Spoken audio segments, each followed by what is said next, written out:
네, 이제 디비전 라운드 프리뷰로 이어가 보겠습니다. 가장 먼저 살펴볼 경기는 휴스턴 텍산스와 볼티모어 레이븐스의 경기인데요. 이 경기가 21일 일요일 오전 6시 30분에 ESPN을 통해서 중계가 됩니다. 조 버크와 트로이 에이크먼 듀오가 중계를 하겠고요. 프랜차이즈 역대 최고 성적에 도전을 하고 있는 휴스턴입니다. 컨퍼런스 챔피언십에 진출한 적이 단 한 번도 없었다라고 저희가 이제 리뷰 때 말씀을 드렸었고, 올 시즌 이제 AFC 1번 시드를 차지를 하면서 포스트 시즌 첫 경기를 치르게 되는 이제 볼티모어 레이븐스인데요.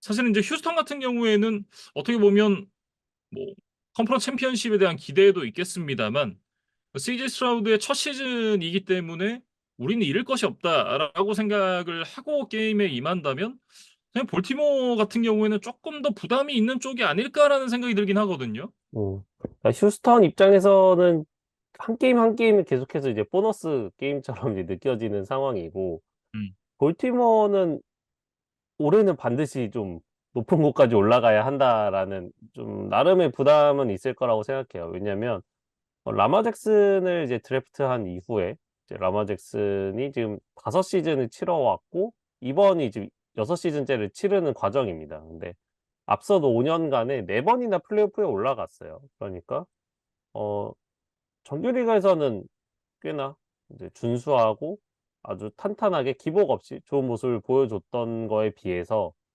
그 4번의 플레이오프에서 결국 볼티모어가 거둔 성적은 1승 4 패에 불과하거든요. 물론 이제 작년에 라마 잭슨이 와일드카드 라운드에 부상으로 결장하면서 패했던 것까지 포함해서 어쨌든 레이븐스 팀 전체적으로는 라마 잭슨 시대 이후에 플레이오프에서 1승 4 패로 굉장히 저조한 상황입니다. 그러다 보니까 컨퍼런스 챔피언십조차 간 적이 없어요. 예. 휴스턴은 물론 팀 역사 동안 그렇게 못 갔고, 음. 볼티모어는 지금 잭슨의 시대에서만을 국한해서 말씀드리는 거긴 하지만, 어쨌든 레이븐스도 최근에 플레이오프 성적이 만족스럽지 않은 거는 동일하다, 뭐 그런 점에서는 좀 공통점이 있다고 좀 말씀을 드려야 될 것 같습니다. 네. 라마 잭슨이 MVP를 받았던 2019 시즌과 좀 유사한 양상이거든요. 그때 당시에 인제 1번 시드로 플레이오프에 진출을 해서 디비전 라운드에서 인제 테네시를 만났는데, 그때 인제 테네시한테 완패를 하면서 이제 플레이오프에 탈락했었던 그 정말 충격적인 시즌과 비슷한 그런 인제 플레이오프 구도입니다. 그리고 지금 올 시즌도 가장 유력한 우승 후보로 뽑히고 있는 인제 1번 시드 볼티모어라는 점, 그리고 라마 잭슨이 마지막 주, 그리고 인제 이 퍼스트 라운드 바이를 얻었기 때문에 2 주를 쉬고 나오거든요. 그 상황까지도 똑같습니다. 음. 과연 이제 비슷한 상황 속에서 라마 잭슨이 다른 결과를 만들어낼 수 있을 것인가. 이게 또 하나의 포인트가 되겠죠. 그리고 라마 잭슨이 아직 발표가 되진 않았지만 이번 시즌도 가장 유력한 MVP 후보라는 점, 예, 음. 그 부분까지도 동일한 것 같아요. 예, 그래서 이번에는 그 4년 전의 어떤 실패를 반복하지 않을 것인가, 예, 이거에 가장 좀 큰 초점이 맞춰져 있을 것 같고, 아마 이 경기 뭐 전이라든가 뭐 중간이라든가 분명히 그 장면에 대한 플래시백들이 좀 나오지 않을까.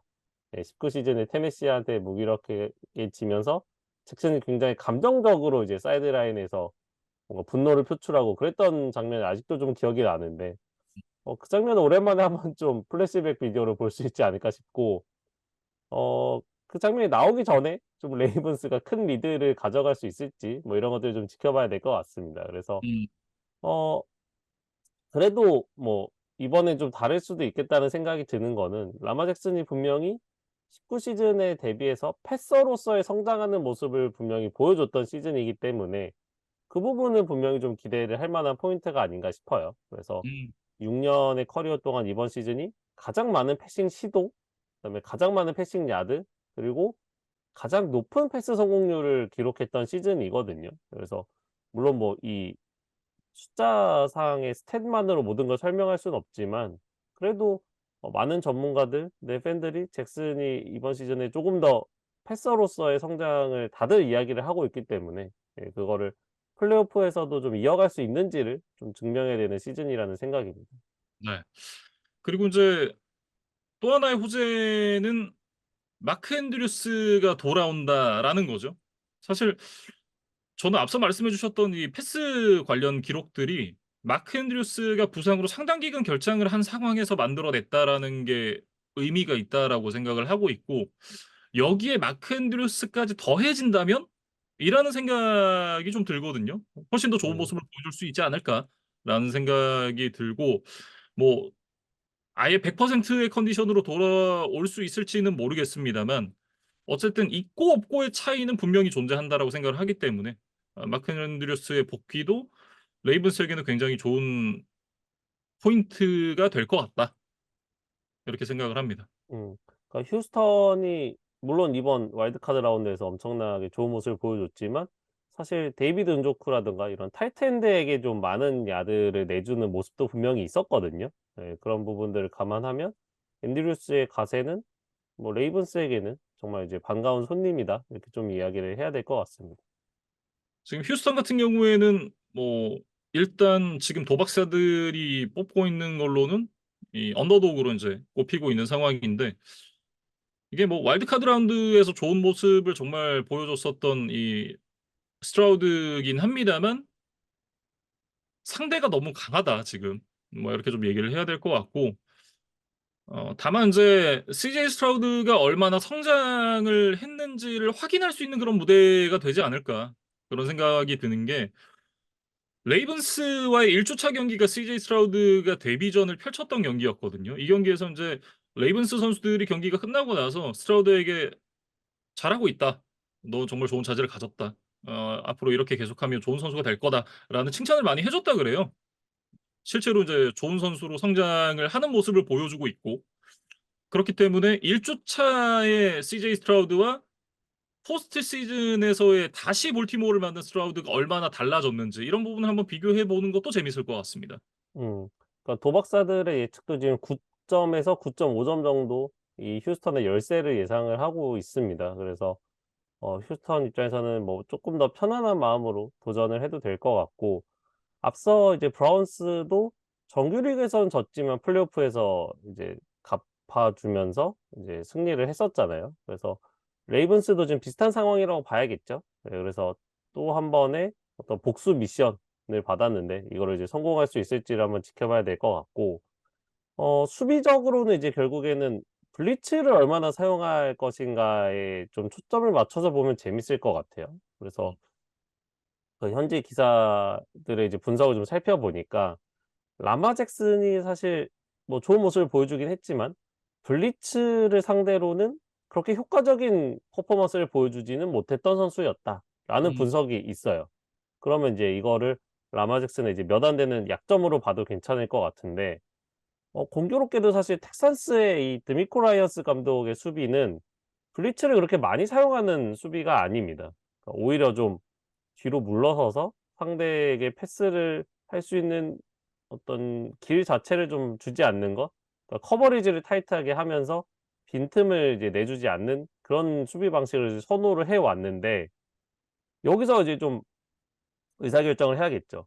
우리가 정규 시즌에 해 왔던 방식을 그대로 고수하면서 라마 잭슨을 한번 막아 볼 것인지 음. 아니면 허를 찌른 블리츠 전술.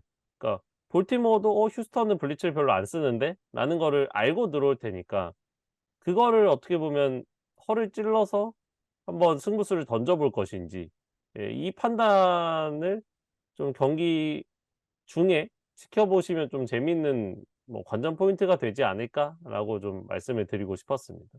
네. 이렇게 인제 휴스턴 텍산스와 볼티모어 레이번스의 경기 간단하게 프리뷰를 해 봤고요. 다음은 이제 그린베이 패커스와 샌프란시스코 49어스입니다. 이 경기는 1월 22일 일요일 오전 10시 15분에 펼쳐집니다. 팍스의 넘버원 크루 케빈 버카트와 그레그 올슨이 인제 중계를 하게 되고요. 전반적으로 인제 뭐 7번 시드와 1번 시드의 맞대결인 만큼 샌프란시스코 49어스의 승리를 점치는 전문가들이 많습니다.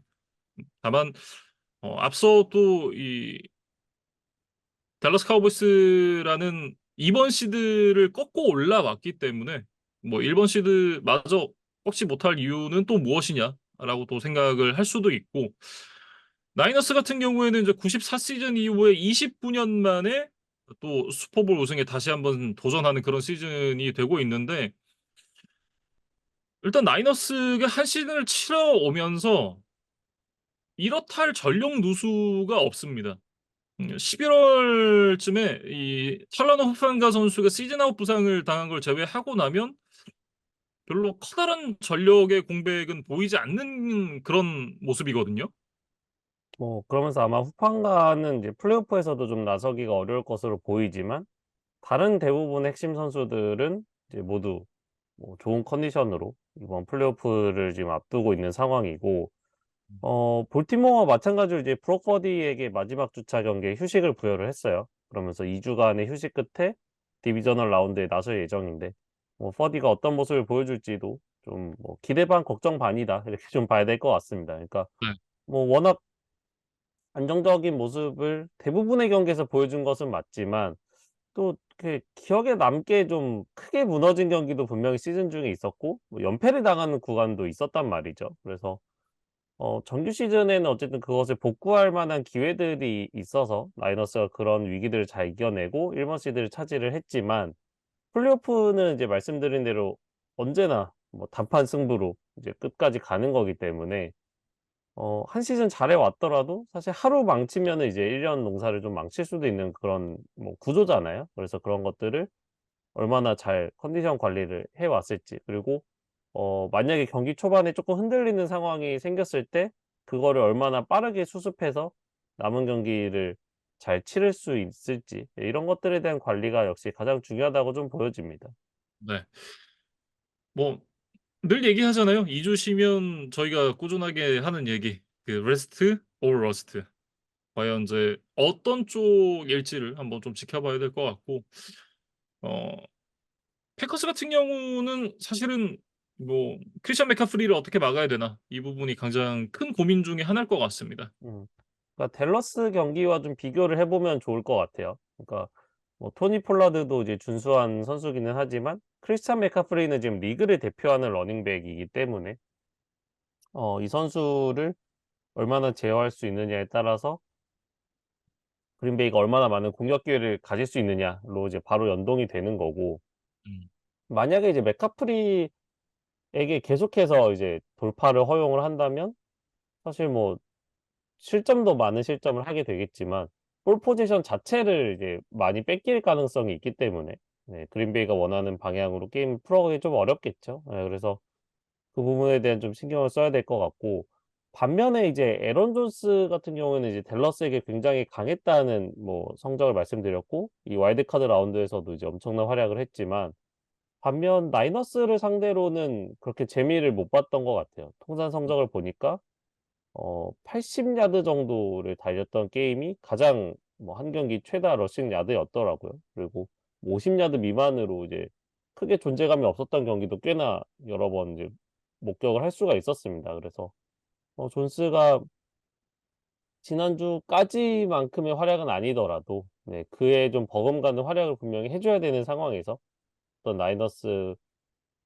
좀 뭐 강팀을 어떻게 넘어설 수 있느냐 이런 것들을 좀 지켜봐야 되고 사실 역대 맞대결로 보면은 이제 5승 4 패로 나이너스가 근소한 우세기는 한데 최근의 트렌드로 보면 2013 년부터 나이너스가 4 번의 경기를 모두 이겼더라고요. 그러니까 이게 음.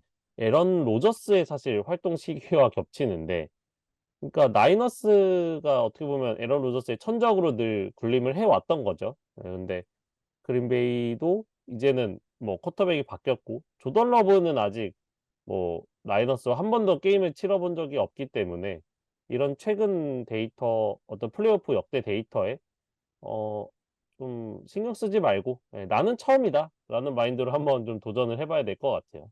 네. 사실상 그 고향 팀을 상대로 억제기 역할을 해 왔었던 에런 로저스였잖아요. 뭐 나이너스만 만나면 작아지는 그런 모습을 계속해서 보여줘 왔었는데 이제 억제기가 없어진 만큼 또 그린베이 패커스가 다른 모습을 보여줄 수 있을지 이런 부분 한번 지켜봐야 될 것 같고 이 경기에서 중요한 포인트를 한 가지 좀 짚어보자면 결국은 이 강력한 나이너스의 D라인 어 넓게 잡았을 때는 뭐 프런트 세븐 정도로 얘기를 할 수 있을 것 같고 그리고 그를 상대하는 인제 이 패스 러시 윈 레이트에서 지금 2 위를 기록을 하고 있는 그린베이 패커스의 오라인이 또 맞대결을 펼치게 되는데 과연 이 트렌치 싸움에서는 누가 이길 것인가? 이 부분도 한번 중요하게 지켜볼 부분인 것 같습니다. 물론 이 레프트 태클 데이빗 박티아리가 이제 장기 부상으로 나오지는 못하지만 그러한 상황에서도 사실 패커스의 오펜시브 라인이 좋은 모습을 보여주면서 팀을 여기까지 끌고 왔어요. 예, 근데 나이너스는 뭐 아시다시피 뭐 닉 보사를 위시해서 뭐 트레이드 마감 시한에 또 체이스 영까지 추가를 하면서 뭐 질과 양 모두 압도적인 뭐 디펜시브 라인을 보유한 팀이거든요. 그래서 이 나이너스를 상대로도 이런 그린베이 오펜시브 라인이 보여줘 왔던 지표를 그대로 재현할 수 있다면 그러면 그린베이도 나름 대등하게 좀 맞설 수 있는 어떤 동력을 가질 수도 있다. 예, 근데 현실적으로 그렇게 쉬워 보이지는 않습니다. 네, 이제 다음 경기로 넘어가 보죠. 템파베이 버커니어스와 디트로이트 라이언스의 맞대결이 되겠습니다. 이 경기는 이제 22일 월요일 오전 5시에 이제 NBC를 통해서 중계가 됩니다. 마이크 테리코와 크리스 콜린스워스 조합으로 중계가 되고요. 와일드카드 라운드에서 이글스를 대파하면서 디비저널 라운드에 진출한 템파베이 버커니어스, 그리고 32년 만에 플레이오프 승리를 기록한 디트로이트 라이언스의 맞대결입니다. 그리고 이제 4년 만에 제가 이제 NFL 게임을 중계를 하게 됐는데 바로 그 경기가 이 경기입니다. 음. 쿠팡 플레이를 통해서 이제 중계가 될 예정인데 김진우 아나운서가 또 이번 경기를 또 중계하게 됐어요. 그래서 아마 뭐 커뮤니티에는 또 그런 정보들이 이미 올라간 걸로 알고 있는데 또 어, 엠스플 시절에 김진우 아나운서의 중계를 또 좋아하셨던 분들은 또 이 경기를 또 잘 한번 챙겨봐서 한번 봐주시면 좋을 것 같습니다. 예, 한장희 캐스터가 이제 저랑 그 엠스플 동기인데 장이가 저 클리퍼 비전 중계 때문에 미국으로 출장을 가게 됐어요. 그래서 이제 음. 저는 이제 땜빵으로 일단 들어가게 되는 그런 중계고, 어쨌든 이게 오랜만에 NFL 중계를 하게 되는 만큼 좀 재밌는 경기가 됐으면 좋겠다. 그런 생각을 좀 갖고 있습니다. 뭐 이제 경기 얘기로 좀 넘어가 보면 두 팀이 이번 시즌 6주 차의 맞대결을 펼친 바가 있었고 당시에는 이제 라이언스가 벅스를 20대 6으로 이제 꺾었었던 그런 게임이 있었습니다. 그래서 당시 기록을 보면 고프가 뭐 350야드에 2개 터치다운을 기록했던 데에 비해서 메이필드는 사실 인터셉션만 기록하고 썩 성적이 좋지를 않았어요. 근데 어쨌든 메이필드도 최근에 기세가 좋기 때문에 꼭 정규리그의 어떤 흐름대로만 가지는 않을 수도 있겠다. 네, 그런 생각이 드는 상황입니다. 공교롭게도 또 그 두 선수가 친정팀에서 자리를 잡지 못하고 다른 팀으로 간 전체 1번 픽 출신이다라는 공통점도 있죠. 그런 이제 공통점도 있는 쿼터백 간의 포스트 시즌 맞대결이 되겠고, 저는 이 경기에서 가장 중요한 포인트는 트렌치 싸움이다라고 생각을 합니다. 왜냐하면 어, 이글스의 오라인이 이제 리그 최고의 오라인 중 하나다라는 그런 평가를 올 시즌 내내 받았고, 그런 이제 이글스의 오라인을 상대로 트렌치 싸움에서 이기는 모습을 보여줬던 버커니어스, 그리고 이제 또 블리츠로도 재미를 많이 봤었고요. 거기다가 이제 이 라이언스 같은 경우에는 리그 최고의 디펜시브 태클 에런 도널드마저 완벽하게 막아내는 그런 모습을 보여줬었거든요. 그러니까 어떻게 보면 정말 창과 방패의 싸움인데 여기서 좀 승부가 갈리지 않을까. 이게 사실은 그 이글스 때도 얘기를 했습니다만 제러드 고프 역시도 이 압박을 받지 않으면 거의 뭐 고트급의 모습을 보여주는데, 압박을 받는 상황에서의 고프는 또 포켓 프레젠스, 프로그레션 있는 능력, 이런 것들이 리그 최하위 수준으로 떨어지거든요. 그렇기 때문에 라이언스의 오라인이 얼마나 버텨주느냐, 이 부분이 상당히 좀 중요하다라는 생각이 들고, 그리고 반대로 이제 라이언스 쪽에서는 에이단 허친슨이 지금 뭐 기량과 컨디션이 최고조에 도달해 있는 그런 상황인데 과연 이제 이 에이단 허친슨을 벅스의 오라인이 막아낼 수 있을 것인가? 이 부분도 또 중요한 하나의 포인트가 될 거라고 생각을 합니다. 특히 벅스 같은 경우는 이제 러싱 공격의 위력이 라이언스에 비해서 조금 이제 떨어진다고 보여지기 때문에 그래서 이 쿼터백의 퍼포먼스가 더 중요하고 디비저널 라운드에서도 이 와일드카드 라운드만큼의 모습이 좀 나와야만 또 원정 승리를 좀 거둘 수 있지 않을까 그런 생각을 해보고 라이언스 같은 경우에는 사실 댈러스가 패하면서 이 디비저널 라운드도 이제 홈 경기로 치르게 되는 나름 또 행운을 얻었어요. 그러면서 94년 팀 역사상 처음으로 한 포스트 시즌에 두 번의 홈경기를 치른다고 합니다. 예. 라이언스가 참 뭐 이런 기록까지도 새로 쓸 정도로 그동안에 좀 뭐 성적이 좋지 않았다라는 좀 반증이 아닌가라고 생각이 드는데 뭐 중요한 거는 이제 결과겠죠. 그래서 두 번째 홈 경기에서도 또다시 승리를 하면서 이제 컨퍼런스 챔피언십까지 한번 나아갈 수 있을지 아니면 이 벅스가 이제 브래디가 떠난 상황에서도 곧바로 이렇게 다시 올라서서 또 더 높은 곳까지 갈 수 있을지를 한번 지켜보는 그런 게임이 될 것 같습니다. 네. 이렇게 인제 벅스와 라이언스의 경기에 대해서 얘기를 해 봤고요. 마지막으로 살펴볼 경기는 이제 칩스와 빌스의 경기입니다. 이 경기가 인제 22일 일요일 오전 8시 30 분에 CBS의 넘버원 크루 짐 렌처와 토니 로모의 중계로 인제 방송이 되고요. 뭐 검증된 맛집이죠.